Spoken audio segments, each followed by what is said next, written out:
Pangalawa, pwede po yung kumuha kayo ng mga sub-agent. Pwede ka kumuha ng mga sub-agent. Ano yung sub-agent? Hindi po lahat na may imbita mo may puhunan ka ganito. Tama po ba?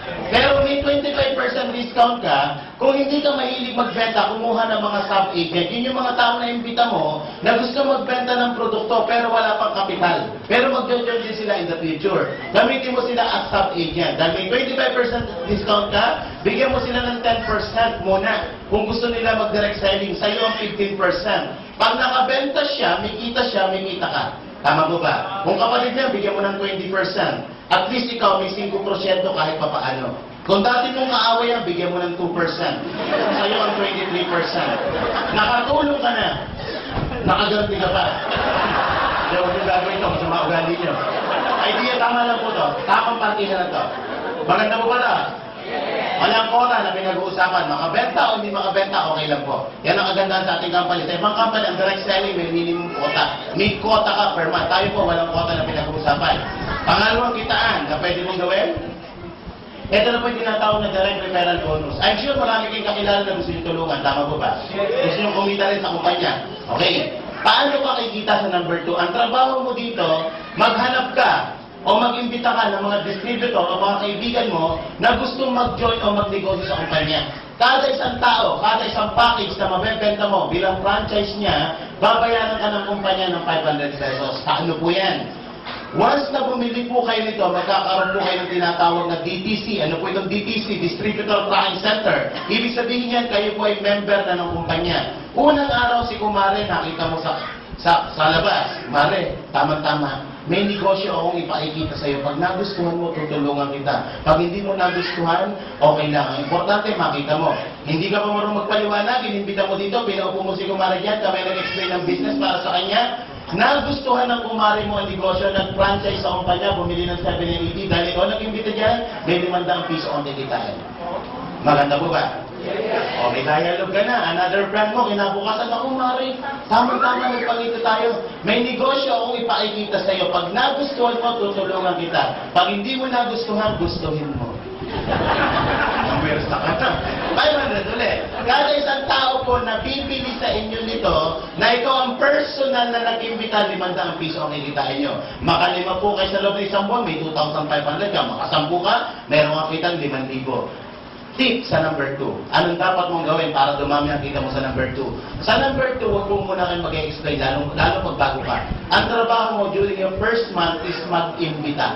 Iba po ang imbitasyon sa presentasyon. Tama po ba? Yung iba kaya nahihirapan mag-imbita, nag-iimbita pa lang, nagpapaliwanag na. Kapag ang mga kliyente nyo tanong ng tanong, huwag mo munang sagot ng sagot. Bakit? Minsan sablay sagot mo. Tama po ba? Pangalawa, baka masabi mo kaagad ito sa iniimbita mo. Mare, dala ka 780. Kahit walang sakit po yan, lalagnatin yan. Giginawin yan. Dali nyo lang po dito, kami na po ang bahala magpaliwanag. Maliwanag po ba yan? Okay, pangatlong kitaan.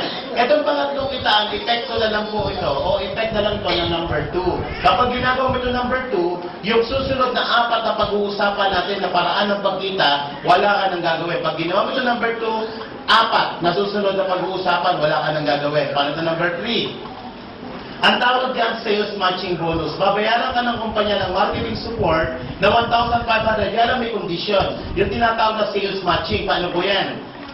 Ang sabi ng kumpanya, kapag dalawang package sa una benta mo, EA, kumita ka na ng 500, EB, kumita ka na ng 500, yung pong package na binili ni Amy, kasamang produkto. At may kasamang points po yon.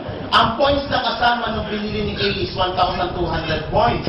Ang sabi ng kumpanya sa number 3, kapag may 1,200 points ka daw sa left side mo at may 1,200 points ka sa right side mo, babayaran ka pa ng additional 1,500. Lumalabas, sa dalawang package pala na nabenta mo sa dalawang mong kaibigan na kami ang nagpaliwanag, kikita ka na magkano? 2,500. Maganda po ba? Maganda. Eh paano po itong si A bumili ng product? Maraming binibili produkto. Lahat po ng gagamitin produkto itong dalawang to may mga points. Kape, gluta, lahat may points po yan. At pag inabot ang 1,200 points, ikaw na nasa taas, bilang ginagamit na produkto nila, babayaran ka dyan ng 1,500 basta may 1,200 points kabilaan.